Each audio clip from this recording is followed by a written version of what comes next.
اور امتحان انہی چیزوں سے ہوتا ہے جس سے محبت کیا جاتا ہے، ایسی دوسری چیزوں سے نہیں امتحان لیا جاتا۔ آپ کو جو چیز ناپسند ہے میں کہوں وہ دے دو، وہ فوراً اٹھا کے دے دیں گے، جیسے گھر میں رکھا ہوا کچرا اٹھا کر کے فقیروں کو دے دیتے ہیں۔ ہاں امتحان تو اس وقت ہوگا جو اپنے مزے کی اور پسندیدہ چیز آپ بنا رہے تھے اور پھر آپ کو کہا گیا اس میں سے دے دو، تب مشکل ہو جاتا ہے۔ ہاں جو دے دیا اور پھر وہ امتحان میں کامیاب ہوا، اپنی پسندیدہ چیز۔ ابراہیم علیہ السلام سے جو امتحانات لیے گئے وہ چاروں محبوب چیزوں سے امتحان لیے گئے، اور اب چاروں امتحانات میں ثابت قدم رہے۔ آپ نے وطن بھی ترک کیا، جان بھی جوکھم میں ڈالی، اولاد بھی اور اپنا مال بھی، پھر اللہ تبارک و تعالیٰ نے اس عظیم مقام پر آپ کو فائز فرمایا جو حضرت ابراہیم علیہ السلام کو آج بھی کیا لقب ہے معلوم؟ ابو الانبیاء کہا جاتا ہے۔ ابو الانبیاء یعنی نبیوں کے باپ ہیں۔ اب عزیزان گرامی، ان واقعات میں میرے سنانے کا مقصد یہ تھا کہ ہمارے بچوں تک یہ واقعہ پہنچ جائے تفصیل سے، پھر آپ اپنے گھروں میں اپنی اولاد کو سنائیں ضرور۔ لیکن اس پورے واقعے سے ایک جو جذبہ ملتا ہے وہ ہے استقامت کا۔ یہی میرا میسج ہے آج کا، یہی میں پیغام دینا چاہتا ہوں۔ کسی بات پر جمے رہنا، ڈٹے رہنا، یہ انبیاء کی سنت ہے۔ ہاں ہلا دیے جائیں گے، تمہیں تکلیف میں ڈالا جائے گا، لیکن جمے رہو گے تو اسی طرح کے انعامات کی بارشیں بھی ہوں گی۔ آپ کو پتہ ہے حضرت بلال حبشی رضی اللہ تعالیٰ عنہ کو جب مکہ والے زنجیروں میں جکڑتے تھے یا پھر رسی باندھ کر کے مکہ کی گلیوں میں کھینچتے تھے، صحابہ اکرام حضور صلی اللہ علیہ وسلم کی بارگاہ میں تشریف لائے، عرض کرنے لگے یا رسول اللہ صلی اللہ علیہ وسلم کیا ہم حق پر نہیں ہیں؟ حضور نے فرمایا کیوں نہیں؟ کہا پھر کیوں ہمیں اتنی تکلیف دی جاتی ہے، کیوں ہمیں اس طرح سے غریب صحابہ کو مارا جاتا؟ ہم حق پر ہیں تو پھر یہ ہمارے اوپر حاوی کیوں ہوتے ہیں؟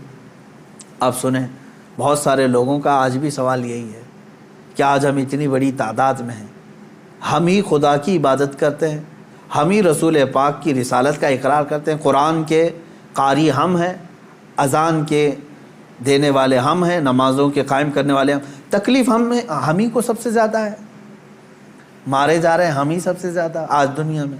یہ سوال آج بھی گردش کرتا ہے۔ صحابہ بھی یہ سوال لے کر کے حضور پاک صلی اللہ علیہ وسلم کی بارگاہ میں حاضر آئے۔ میرے آقا صلی اللہ علیہ وسلم نے جواب میں جو ارشاد فرمایا وہی ہم سب کے لیے بھی آج عبرت ہے، وہی آج ہم سب کے لیے بھی درس ہے۔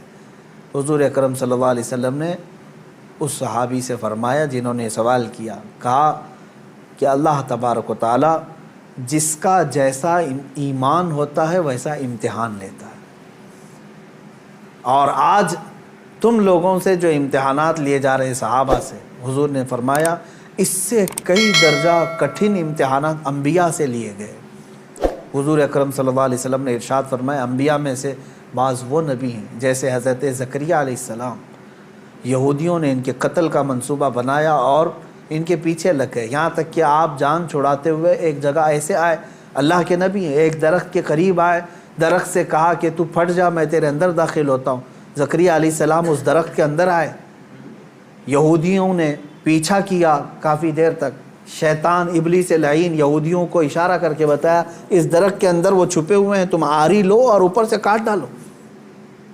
یہودیوں نے اس درخت کو اوپر سے کاٹنا شروع کر دیا، جس پورے درخت کے پیٹ کے اندر حضرت زکریا علیہ السلام ہے، اوپر سے آری سے وہ کاٹتا جا رہا ہے یہودی، اور وہ سب کاٹتے جا رہے ہیں۔ آری کے کٹنے کی آواز آپ کو آ رہی تھی اور سر مبارک تک پہنچ چکا تھا۔ آپ آواز نکالتے، اللہ تبارک و تعالیٰ کی طرف سے یہ حکم آیا اے زکریا صبر کر جاؤ، اور اگر اس پر تم نے صبر نہیں کیا تو صابرین میں سے تمہارا نام نہیں آئے گا۔ حضرت زکریا علیہ السلام خاموش ایسے رہے کہ پوری آری نے سر کو چیر دیا، بدن کو چیر دیا، پورے جسم کو چیر دیا، لیکن آپ نے آہ تک نہیں کہا، اف یہ تمام الفاظ بھی نہیں ادا کیے۔ احادیث میں یہ حضرت زکریا علیہ السلام کا استقامت، آپ جمے رہے، ڈٹے رہے، کٹ گئے، جسم پاک دو الگ الگ ٹکڑوں میں تبدیل ہو گیا۔ اب اندازہ کریں ان واقعات کو حضور اکرم صلی اللہ علیہ وسلم نے صحابہ کو سنایا، حضرت یحییٰ علیہ السلام پیش کیے گئے، 33 سال کی جوانی ہے، بادشاہ کے خلاف آپ نے فتویٰ دیا تھا، وہ 2 بہنوں کو ایک نکاح میں رکھا تھا، آپ نے فرمایا حرام ہے تیرے۔ بادشاہ نے کہا تم کیا مجھے بھی فتویٰ دو گے، مجھے بھی سکھاؤ گے؟ حضرت یحییٰ علیہ السلام نے کہا اللہ کی شریعت ہے، وہ ہر ایک پر نافذ ہے۔ اس بادشاہ نے اپنے خلاف اس فتوے کو دیکھ کر کے آپ کے قتل کا حکم دیا، اور آپ کو قتل بھی کیا گیا، آپ کا سر مبارک الگ کر کے تشت میں رکھا گیا۔ نبی کی بات کر رہا ہوں، حق بات بولنے پر یہ مصیبتیں آئیں گی۔ اسی لیے شاعر نے بہت اچھے انداز میں کہا یہ شہادت گئے الفت میں ہے قدم رکھنا، لوگ آسان سمجھتے ہیں مسلمان ہونا۔ ہاں، لوگ یہ سمجھتے ہیں کہ آپ مسلمان ہیں، ہم کو تو کچھ ہونا ہی نہیں چاہیے۔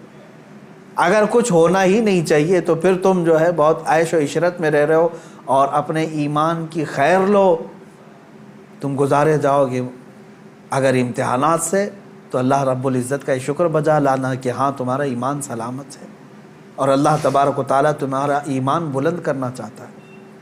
کیا اصحاب کہف نہیں آزمائے گئے؟ اصحاب کہف 7 لوگ تھے، ایمان چھپائے ہوئے تھے، اور بادشاہ سے ڈر کر کے پھر وہ اپنا شہر چھوڑ کر کے نکل پڑے۔ تو جس غار میں وہ جا کر پناہ لیے، بادشاہ نے ظلماً ان کے اوپر دیوار بنا دیا، ان کی قبر بنا دیا اسی میں۔ لیکن قرآن پاک آج بھی گواہی دیتا ہے، اللہ تعالیٰ ان استقامت پر قائم بندوں کو اللہ تعالیٰ نے ایسی فضیلت سے نوازا کہ آج تک وہ اپنے غار میں سوئے ہوئے ہیں۔ اور قرآن کہتا ہے کہ سورج بھی ان کے اوپر سے ڈائریکٹ نہیں جاتا، جب کہف پر آتا ہے غار پر تو یا تو دائیں ہو جاتا ہے یا بائیں ہو جاتا ہے۔ وَتَرَى الشَّمْسَ إِذَا طَلَعَتْ تَزَاوَرُ عَنْ كَهْفِهِمْ ذَاتَ الْيَمِينِ وَإِذَا غَرَبَتْ تَقْرِضُهُمْ ذَاتَ الشِّمَالِ۔ سورہ کہف میں ایمان پر قائم رہنے والوں کے لیے اللہ تعالیٰ انعامات نازل کرتا ہے۔ آج کے دور میں بہت سارے لوگ پریشان اس بات سے ہیں، ارے کیا ہو جائے گا ہمارے ساتھ، اور خصوصاً علماء سے میں یہی گزارش کروں گا کہ حق بات بولنے میں اگر گردن چلی جاتی ہے تو اس کی پرواہ نہ کریں، اس لیے کہ یہ ہماری شریعت میں صحابہ کی سنت اور تابعین کی سنت رہی ہے۔ مجھے ایک بات یاد آتی ہے، سیدنا امام احمد بن حنبل رضی اللہ تعالیٰ عنہ مشہور امام ہیں، تقریباً ہمارے اماموں میں سے جو سب سے زیادہ تکلیف اٹھانے والے، مشقت اٹھانے والے امام، وہ امام احمد بن حنبل ہیں۔ اللہ تبارک و تعالیٰ ان کی تربت پر ہزاروں رحمتیں نازل کرے۔